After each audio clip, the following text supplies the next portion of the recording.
Thanks a Lot Universe by Chad Lucas, Chapter 31, Ready to Fight, Brian. Walking down Ty's driveway was like crossing a bridge between galaxies. My mind bounced between replaying my wild night and imagining what might happen with Dad. Ezra has a crush on me. That is something. I wasn't sure what it meant exactly. I wasn't sure about a lot of things. I liked when Ezra put his arm around me the same way I liked when Gabe did it. I hugged him and held his hand because he was scared, but those things felt good too. I wanted to make him feel safe the way he made me feel safe, but I didn't want to kiss him or anything. I didn't have those kinds of feelings for anyone else either. Not yet, anyway.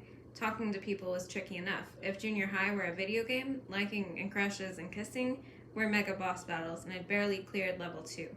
Everything about being 13 was complicated, but some complications were better than others. Having a friend like Ezra was a good complication. Thinking about him was more fun than thinking about whatever was about to happen as I reached our car. A car I hadn't seen in nearly 3 weeks.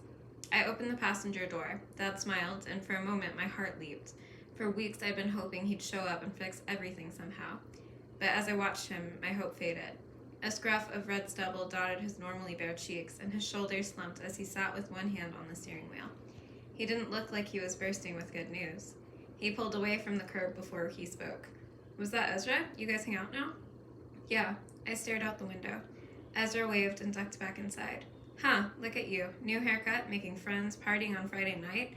I'm impressed. That jersey looks great on you. Dad made a left turn. So, how are you? That's a complicated question. Fair enough. You hungry? Want to grab burgers from Ace?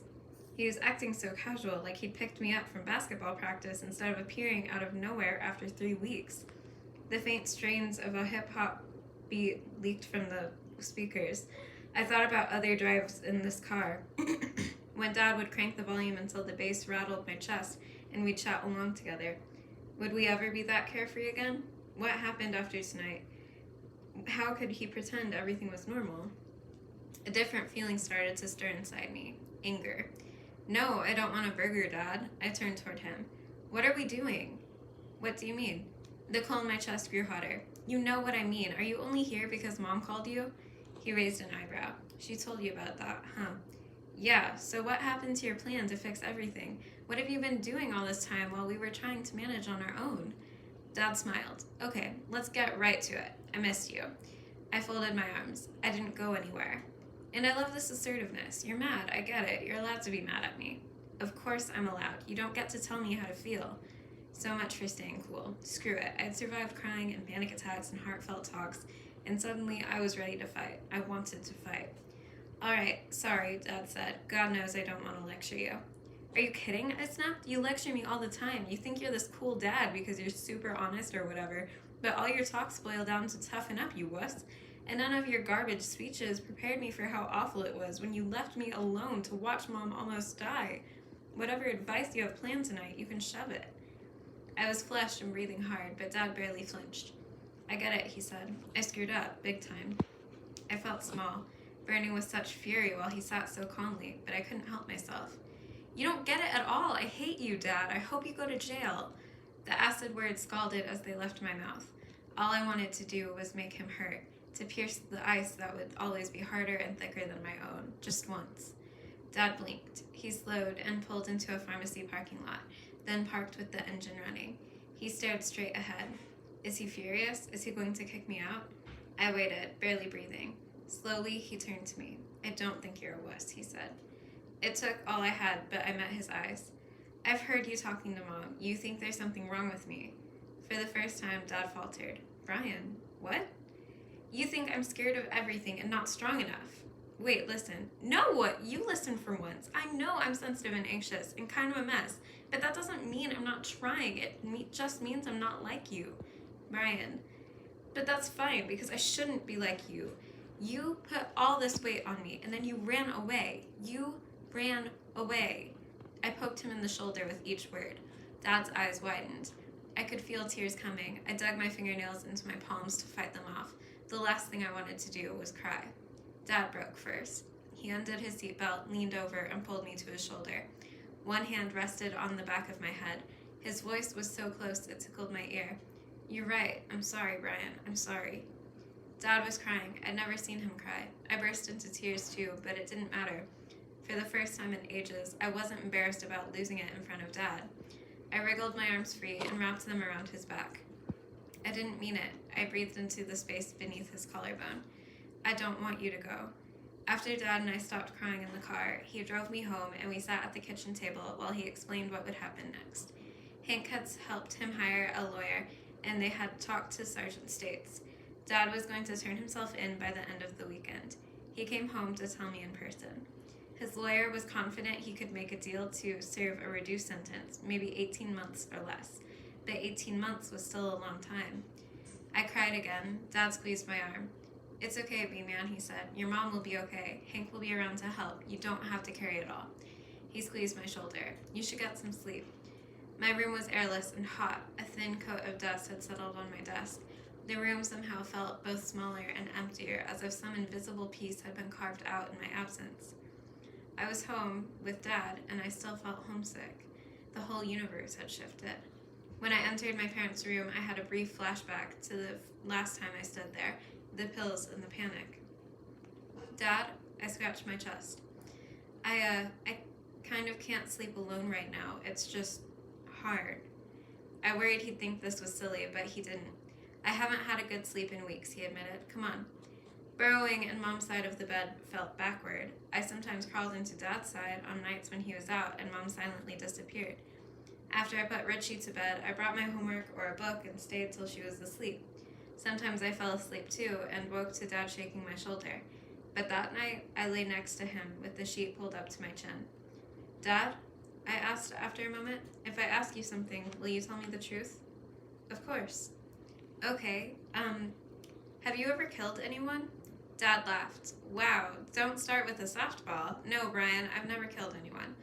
That was a relief, one of those worst case things I had always feared. I kept going. Do you carry a gun? He stopped laughing. No, I used to, but I never kept it in the house. Your mom hates them. I asked about him and Mom and why things were the way they were. Dad told me about his own parents. His dad got hurt at work, then his mom left, and his dad stopped doing anything except drinking and watching TV. Dad told me he had to fend for himself and started finding creative ways to make money when he was 15. Once you start down some roads, he said, it's easier to keep going. One day you look around and regret ending up where you are, but you don't know how to turn around. He sighed. I need to do better for you and Richie and your mom, and I will, I promise. My chest ached and I didn't know what to say. My turn, Dad said. Are you scared of what happens next? I told him the truth. Of course I'm scared. It's going to be so different without... I couldn't bring myself to say without you. But it helps that I have Gabe now and Mrs. Cleland and Ezra. I feel less alone. Dad sighed again. What about you, I asked. Are you scared? He smiled. Honestly, B-Man, what scares me most is trying to be your dad. That was the last answer I expected. What do you mean? He rolled on his side toward me. Don't get me wrong, it's my favorite thing to do. But I was still a kid when you were born. I didn't have 2 sweet clues what I was doing, and my role models weren't great. They mostly taught me that you can love someone an awful lot and hurt them all the same. He tapped my chest. It's the last thing I wanted to do to you, but here we are. It had been a long time since I looked at Dad from so close. He looked a lot like me, penny-colored hair and freckled cheeks. You were right in the car, kiddo, he said. I put too much on you. I wanted you to be strong because I was trying to protect you from me. I knew I'd let you down, and I did. But I'm sorry I got it twisted. I just want you and Richie to be better than me. I swallowed hard. My throat was raw, and I didn't want to start crying again. You're not that bad, I said. Dad laughed. Oh, B-Man. I rolled toward him and lay on my belly with my head on my arms. He rested a hand on my back, and I drifted off to sleep. Chapter 32, Mingo, Ezra. After the last guest said goodnight and there was no one left at Ty's but Kevin and me, Ty's mom handed him a broom and a garbage bag. Ty groaned, "Can't it wait till morning?" Mrs. Marsman raised one eyebrow. She had the deadliest raised eyebrow stare in the history of moms. Ty sighed. He and Kevin collected garbage while I swept up chip crumbs in the kitchen. "Thank you, boys," Mrs. Marsman said. "Lights out afterward. You have to be in the gym by 10 tomorrow, Ty, and I'm not going to drag you out of bed." "I'll be up, Mom." Ty summoned his most winning smile, which faded to a scowl as she left the room. He muttered under his breath. "Don't trash talk your mom," Kevin said. "My mom would never let me throw a party this awesome." True. Ty's grin returned. He and Kevin relived the highlights of the night as we cleaned up. When we finished, we headed up to his bedroom and Ty unrolled a sleeping bag for me. Kevin had planned ahead to stay. I texted Mom to tell her Brian couldn't come over and I was staying at Ty's instead. She sent back a thumbs up. I can't believe Colby went to the dark side, Kevin grumbled as Ty switched off his light. He's a different person lately. I think Gemma's corrupting his brain. I guess I wasn't the only one who noticed things had changed. I'm not sure Colby thinks with his brain, Ty cracked. Don't blame Gemma, she's okay. Colby's just going through a phase, he said in a perfect professional adult voice. Kevin and I laughed. When I get a girlfriend, I won't forget who my real friends are, Kevin announced. We should make a pact. Ty snickered. Sure, a pact. I'm serious, Kevin said. Are you with me, Ezra? If you ever date Maddie, you won't bail on us, right? Thankfully, the lights were out and Kevin couldn't see my face change color. That's not going to happen, I mumbled. Good, Kevin said, because the way you killed it with the music tonight, all kinds of girls were... Kevin, Ty interrupted. Chill. Ty's room was boiling hot. I unzipped the sleeping bag. A sudden urgency gripped me, like I had to be honest right now or else I'd keep hiding forever. The thing is, what I meant is, it won't happen because, well, I'm not... The hardest part was remembering how to breathe. Ty sat up. It's cool, Ezra, he said quietly. You can say it. It's okay. Ty knew? Say what? Kevin's sleeping bag rustled. Wait, are you... The strange hot and cold feeling washed over me again. Yeah, I whispered. I'm gay. I hugged the sleeping bag to my chest, waiting for them to react, but nobody freaked out. Gradually, my heart slowed. You knew? I asked Ty. Not for sure, he said, but I noticed how much you hated Ezra and Maddie talk. Kevin sighed. I noticed too, but I didn't think... I was just messing around. Sorry for being an idiot. It's okay, I said. I also wondered about you and Brian, Ty said. You've been so nervous around him lately. It's honestly the cutest thing I've ever seen. In the dim moonlight, I could tell he was grinning. I saw you follow him out tonight. I figured something was up. Kevin lurched forward. You're into Brian? Did you kiss him? No, I swallowed. I told him, though. He was cool about it, but I don't think he feels the same way. Oh, bummer. Well, for you, Kevin coughed. You know what I mean. Anyway, thanks for telling us. I hope it's not weird to talk about. It shouldn't be weird, Ty said. One of my older cousins came out 2 years ago, and at first everyone was like, whoa. But now she brings her girlfriend to family dinners, and it's all good. Even my grandma likes her. He nudged my sleeping bag with his foot. You seemed stressed lately. I hope you feel better now. Ty was right. Whenever I told someone, the rock in my belly felt smaller. But I couldn't help wondering how many more times I'd have to do this in my life. I still had to tell my parents. I thought about other relatives, kids at school, all the people I'd ever meet, and wonder if or when I should say anything. It made me tired and a little bummed. I'm scared to tell Colby. My voice cracked as I said it. No one said anything, which said everything. After a miserable silence, Ty stretched. Kevin was right about tonight. Your music made the party way better. You make everything more fun, Ezra. If anyone can't see that, it's their loss. Who you like is no one's business anyway. Except ours, Kevin said, because we're your friends. Is there anyone you're into besides Brian? The hot, cold feeling came back. You really want to talk about this? Only if you want to, Ty jumped in. But for real, you can tell us. It won't be any worse than listening to Kevin. Haha, Kevin shot back. Hey, we could have a code word. If you see a cute guy, say mango. We'll know what you mean. Ty snorted. Are you saying mangoes are gay, Kevin? That's racist. I laughed. Listen, potatoes are the most heterosexual food. He's straight as a potato should be a thing people say. And mayonnaise is the whitest food. Mayonnaise isn't a food? How is it not a food? No one eats just mayo straight from the jar. It's a sauce. Weak sauce.